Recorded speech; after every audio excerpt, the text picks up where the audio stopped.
Buenas tardes y muchas gracias por su sintonía. Estoy aquí hoy reemplazando a Ana Fernández, la luminaria legal, que tiene un conflicto de interés hoy y no podía venir, y me ha pedido que tome el programa por ella, y hoy me da mucho orgullo presentarles a ustedes una persona que yo admiro, porque primero lo conozco profesionalmente, y como profesional yo diría que de los buenos es el mejor.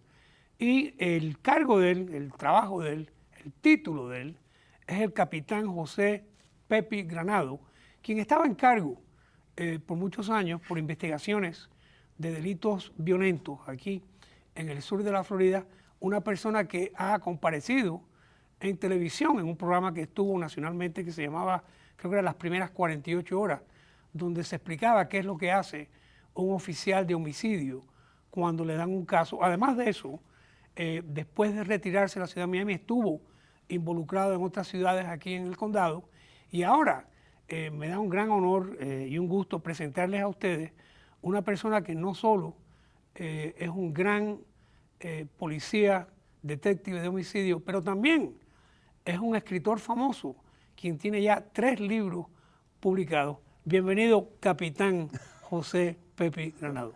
Muchísimas gracias, Luis.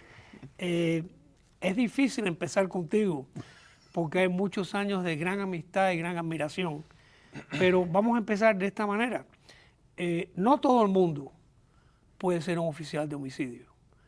Eso no es una cosa que se lo regalan a uno tampoco. A uno lo entrenan y no todo el mundo puede hacerlo. ¿Cómo has hecho una carrera tan buena de una cosa tan difícil? Desafortunadamente, y lo digo de esa forma simplemente porque los casos de investigaciones de muerte son difíciles cuando son hasta... De entrada. Aunque sea una muerte de causas naturales. Cuando ya uno llega a un nivel de investigación, a un caso que un individuo se ha fallecido por un acto violento, es casi inconcebible de que el ser humano pudiera hacer semejante acto. Es verdad. Y no solo es difícil entenderlo, pero tiene que ser mucho más difícil investigarlo, porque te da a ti una obligación con el fallecido, que tú no pediste eso cuando empezaste en la policía. No. Sí, para mí siempre ha sido, yo doy muchas gracias a los que me enseñaron a mí, los mentores míos, como un Luis Albuerne. Tremendo oficial, ¿eh? Sí. Él para mí tenía una influencia tan grande en la forma de que yo actuara, no solamente en las escenas, sino con el comportamiento mío con las personas. Porque nosotros como investigadores queremos siempre cerrar el caso, como lo vemos en la televisión, coger el individuo, coger la confesión, y no se sabe lo que es la parte interna de nosotros a llegar a ese nivel. Iba a decirte que una cosa que es mala de la televisión es que casi siempre en una película o en un programa el delito se resuelve en menos de 2 horas. Eso no es así. Iba a decirte que este programa, yo le pedí a una amiga de nosotros, se llama Ileana Herrera, que el hijo de ella, Papo, es oficial de homicidio en Miami. Oh, wow. Y a Papo te estoy dedicando este programa al igual que se lo estoy dedicando a tus hijas Mackenzie y a Skyler. Mackenzie, que la pobrecita no sabe si quiere ser abogado. Yo voy a contestar por ella, sí. Y a tu señora Lisette y Pepe, lo más difícil de entrevistarte a ti es que es tanto lo que yo quisiera que supiese la gente y cómo se hace en una cápsula. Pero vamos a empezar quizás con el primer libro que escribiste, que se llama The Homicide Manifesto, el manifiesto del homicidio. Ese libro, yo te diría que es un textbook, o sea, un manual para el detective que no sabe qué hacer. ¿Nos quieres hablar un poquitico del libro? ¿Cómo que no? Para mí esto fue más o menos, cuando yo me iba a retirar, siempre me venían, era más fácil cuando yo estaba trabajando poder coger a los investigadores nuevos, traerlos a una escena. Yo me aparecía a las escenas y yo trabajaba el caso con ellos para que ellos pudieran aprender. Tú comentas en uno de tus libros, y perdona que estoy citando el libro, que tú cuando veías a los oficiales regulares que no tenían que ver en homicidio, que ellos se brindaban ayudarte. Tú siempre tenías un detallito con ellos, porque esas son la gente que después decían, que por cierto, ahí están los libros en la pantalla, mira, ayudé en el caso. Y así empezaste tú. Y así mismito fue. ¿Sabes lo que pasa? Que nosotros logramos a tener la influencia grande, porque como son casos difíciles, ¿cómo es que uno puede influenciar al próximo detective? Porque uno no sabe si el próximo está ahí. O sea, tú no sabes si hay un buen abridor en la pelota, a no ser que él no salga del bullpen y de Bueno, buena primera, ahí está. Es interesante porque ya que dijiste eso, los que sabemos cómo tú trabajas, sabemos que uno no se aparece ahí donde ha habido un asesinato y entra y lo hace todo. No, no. Hay un grupo de personas. Es más bien, y tú eras quarterback en el team de los policías, ahora que me acuerdo. En el pitbull. ¿Te acuerdas? Oye, tú dijiste la pelota, que es lo que me gusta a mí, pero en realidad el detective de homicidio es un quarterback en un team o un coach. ¿Cómo que no? Y asigna, tú vas a hacer esto. Danos una idea. Antes de entrar a la escena del delito, ¿qué está haciendo el detective? Lo importante de un caso de incidentes violentos es mantener la integridad de la escena. Correcto. Yo siempre se lo digo, siempre es mejor tener, cuando la gente van y ven la franja esa, la soga amarilla, ¿por qué es que eso ocurre? No, yo prefiero tener la soga amarilla grande para yo poder entrar y cerrarlo o serlo más chiquito si me conviene. Porque ya cuando hay evidencia fuera de esa línea amarilla y se pierde, ya eso no se puede recaudar. Y no solo eso, pero acuérdense que los abogados defensores no probamos inocencia, creamos dudas. Y ese fallito, en un detallito, es donde nosotros brincamos. Claro. Y decimos, no se puede especular, es una lástima que la policía se apuró, pero no debían. Pero vamos a volver a la pregunta.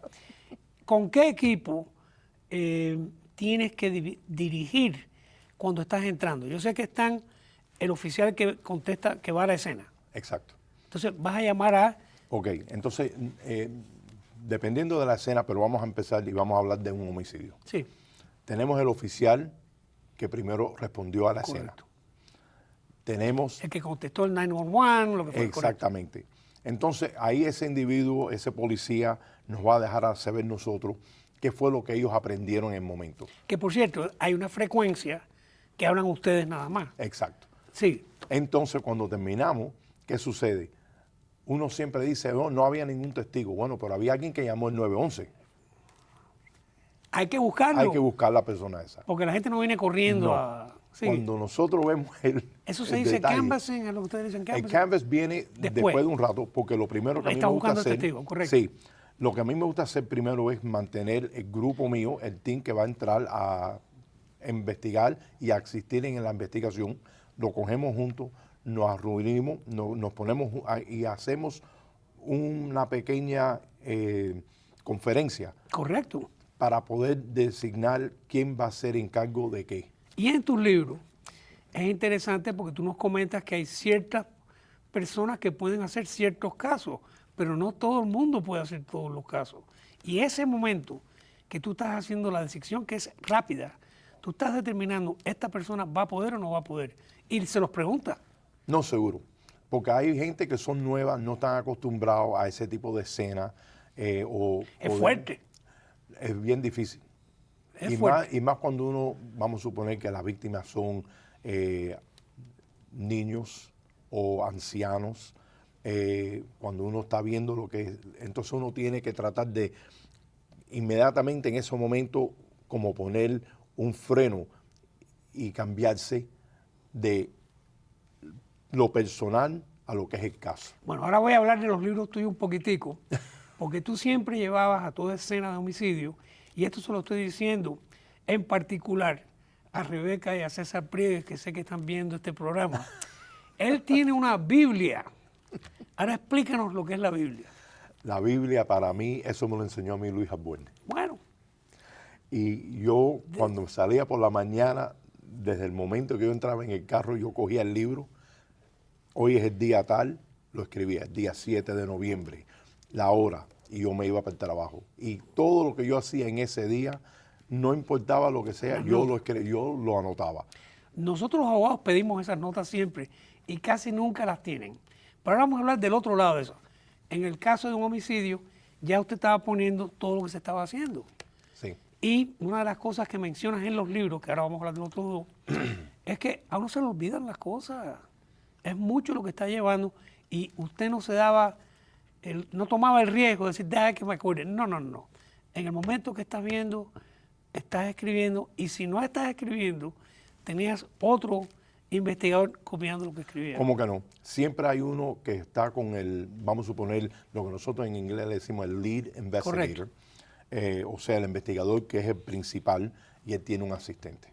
Entonces, ¿qué sucede? Cuando uno está en el medio de examinar el cadáver, uno tiene que estar, porque yo no puedo estar examinando y al mismo tiempo escribiendo. Y siendo práctico, te tienes que poner los guantes, o sea, Exacto. Es totalmente... visualicen que esto no es una cosa que se hace en la hora que uno ve el programa de televisión. No. Esta gente se preparan, dividen el lugar, dividen el trabajo y todavía no ha llegado el médico. No, Que por cierto, y no ha llegado la fiscal. Antes de que pase todo esto, ya Pepe Granado tenía todo esto dividido. Que por cierto, ustedes siempre trabajan en un equipo y se conocía a todo el mundo. Así que claro, sabías hasta cierto punto cómo empujar a todo el mundo. Siempre tenía, uno siempre tiene que saber quién puede ir al próximo nivel y hasta qué nivel uno puede ir. Hay ejemplos, hay individuos que pueden entrevistar a testigos. Correcto. Sin ningún problema y hay otros que son muy buenos en las escenas, que se dedican simplemente a estar al tanto de todos los detallitos. Bueno, en uno de tus libros, el Cry, Tears of Blood, hablas de un caso. Y lo interesante para el que lo lee, no pensando que uno conoce a Pepe, sino mirando esto, es que si uno ve este libro y lo escriben en Oklahoma, lo que hace ese detective es correcto en Oklahoma también, en cualquier lugar. Háblanos un poquitico de Tears of Blood. Lo del libro de Cry Tears of Blood, para mí fue un catharsis. Sí, hablamos de eso porque un desahogo. Exacto. Y una limpieza de un caso que yo trabajé muchos años atrás. Y da la casualidad que fue tan impresionante para mí, me impactó mucho, que siempre lo tenía en la mente mía. Y lo escribí como una limpieza para yo poder desahogarme. Desahogo, sí. Porque si no, y vuelvo y repito, son uno de los muchos casos, pero me impactó tanto de que yo hasta el día que puse el último periodo, ahí fue cuando ya fue así. Pepe, te voy a corregir, porque ayer hablamos del libro, tú y yo, y hoy hablamos del libro, tú y yo, y todavía hay un pedazo del corazón tuyo que piensa en esa niña. Sí. Y hubo dos cosas del libro, porque no quiero que alguien no sepa lo que va a pasar, pero sí debo destacar que primero lo que él dice de los abogados defensores, lo más probable es que sea verdad. Y no es favorable a nosotros. Pero lo que él dice sobre cómo uno se siente y cómo él en un momento espiritual rezó por la víctima, es una cosa que hoy, más de 20 años después, todavía tiene impacto en mí, y sé que lo tienes tú. No, para mí siempre ha sido primordial. Número uno, yo sabía que yo tenía un trabajo, una misión para poder ayudar a hablar por las víctimas. Correcto. Y de una forma o de la otra yo tenía que llegar aunque lograra ser con éxito en resolver el caso o no, pero siempre hacer lo más posible para llegar a ese momento. Y la parte espiritual para mí siempre ha sido importante porque lo que nosotros vemos diariamente es tan inconcebible que si uno no tiene o no trata de tener algún tipo de desahogo espiritual, es difícil. Siendo justo contigo, porque te conozco por muchos años, sé que eres una persona de profundidad, ¿no? Y sé lo que sentiste, pero eso es parte de lo que no sale en un programa de televisión. No. Ver al investigador, al detective que está ahí. El caso en particular del libro Tears of Blood, Cry Tears of Blood, es un caso verídico, aunque él cambia los nombres, ¿no? pero era un caso verídico aquí y ahí estás hablando de una experiencia tuya que aún años después te afecta. Sí. Y cuando digo que habla mal de los abogados, no es verdad.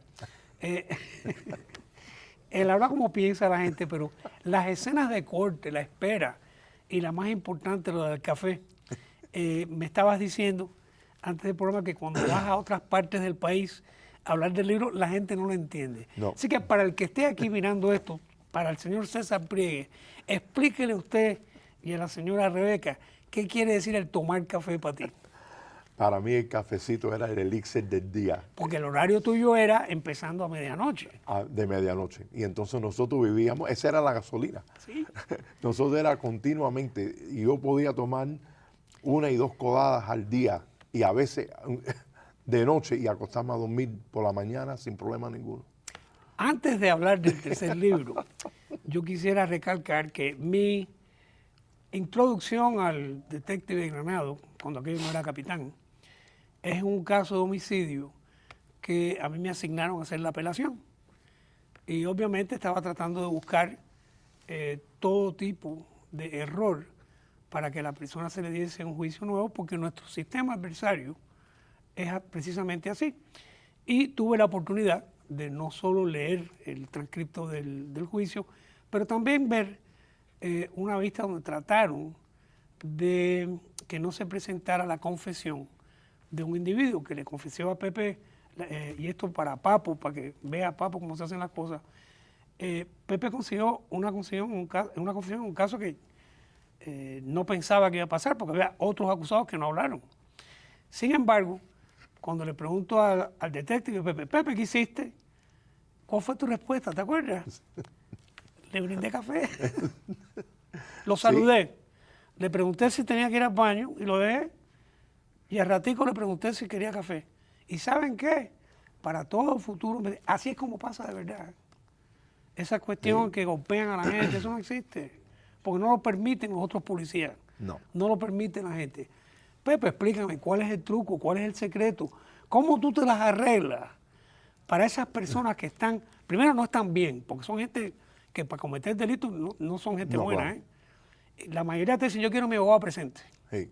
Y de pronto tú le brindas café y hay una confesión.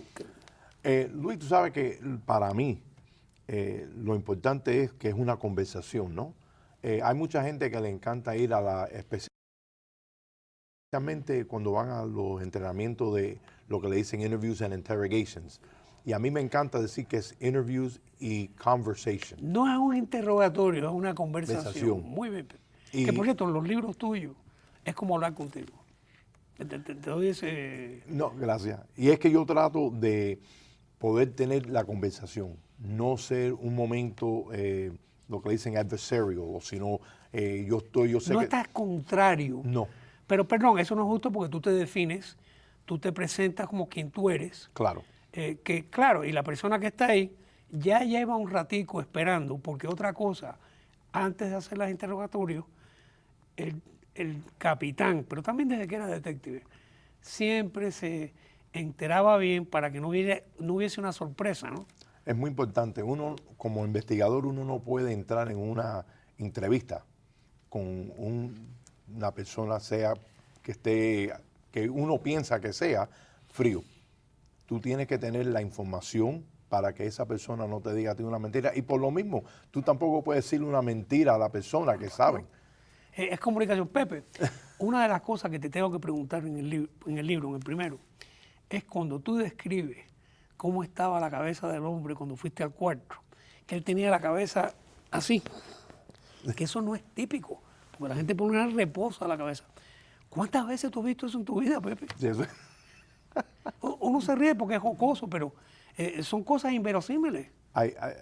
Simplemente se pudiera hablar de horas eso. Y horas de cómo se comportan las personas. Y todo el mundo piensa que la persona que comete un delito inmediatamente tiene un tipo de persona. Y no es así. No. Yo he conocido gente que los he visto cantar, los he visto mucha oración. Muchos lloran también. Hay aquellos que lloran, hay otros que se ponen a hablar ellos mismos, Como hacer si no hubiera chistes, pasado como nada. si no hubiese pasado nada. Oye, eso es un estudio para llevarte a ti una clase, que por cierto, una de las cosas que hace Pepe es que él va a diferentes jefaturas de policía y enseña a los policías cómo actuar. Algo se pega, Pepe, algo se pega. Yo trato, incluso hasta hoy en día, muchos que han trabajado conmigo me llaman para hacerme preguntas.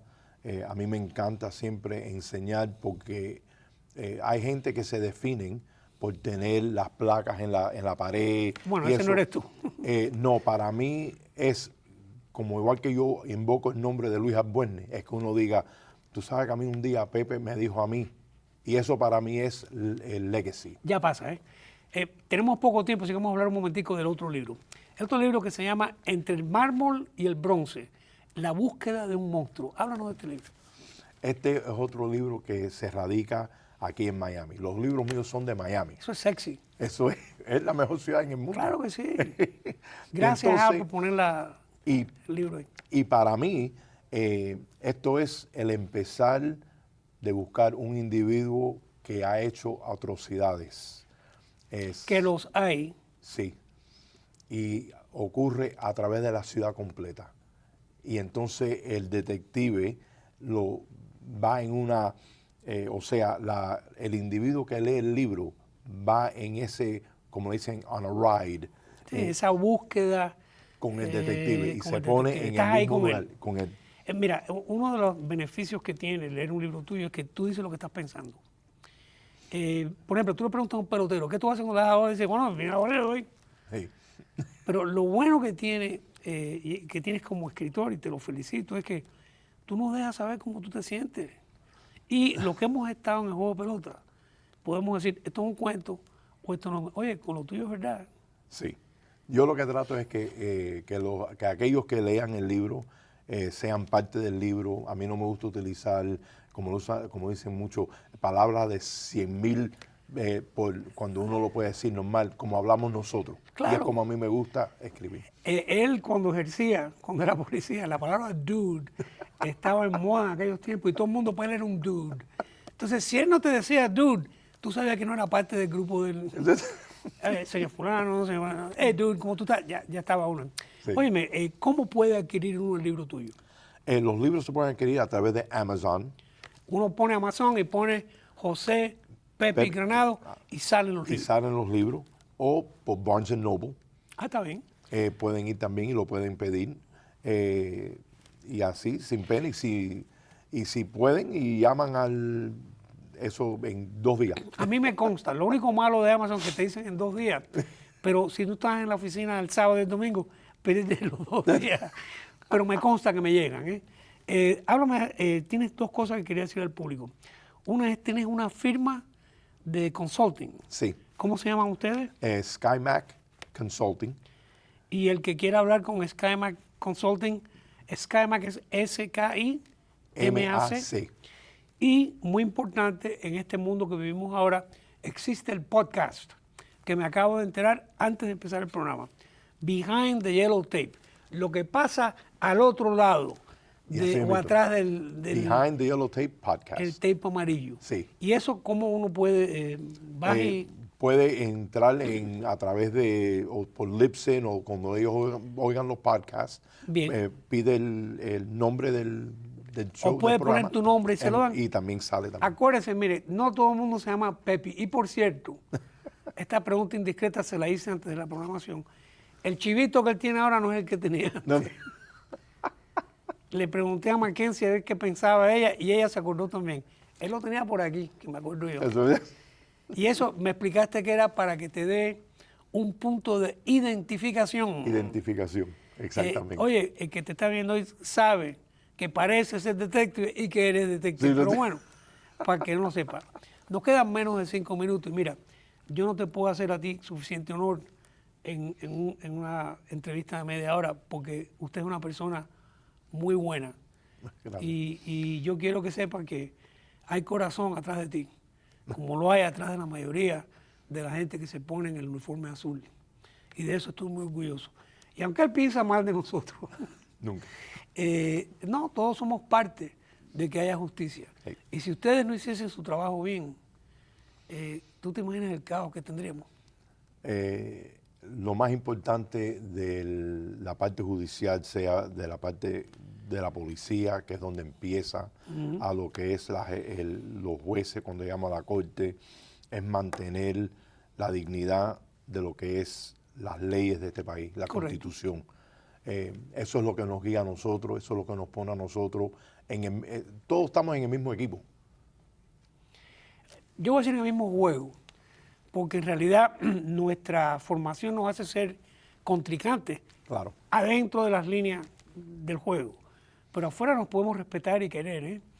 Y el detective Pepe Granado, que ha sido amigo mío por 2 siglos, es una persona que cuando era policía me caía bien, detective me caía un poquitico más mal, pero creciendo y viendo el trabajo, lo honro y me honra que él esté aquí, porque esto es lo que un policía debería de ser.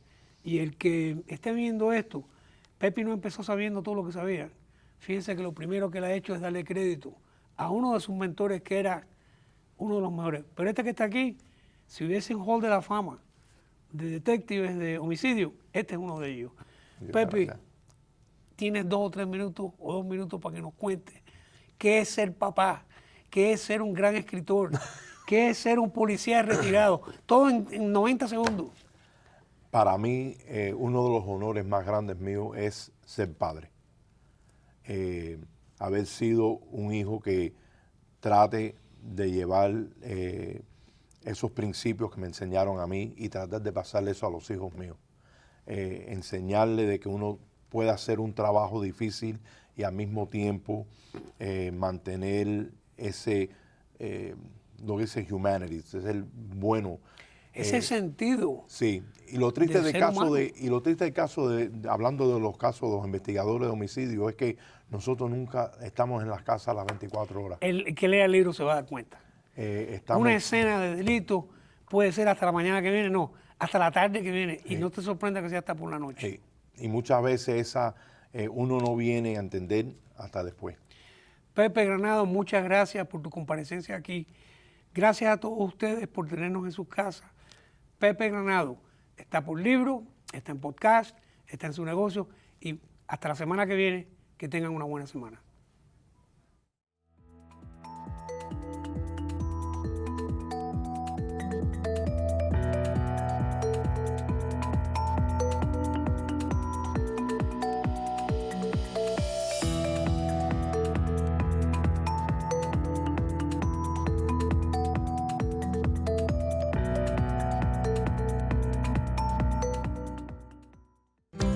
There are now more ways than ever to watch all your favorite shows on WLRN.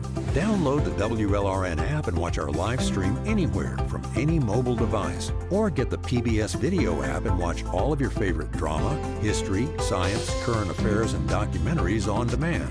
Plus, when you become a member of WLRN, you get WLRN Passport with full seasons, early releases, special collections, and more. It's your all-access ticket to the great programming you know and love, anywhere at any time. For more information, visit WLRN.org/television.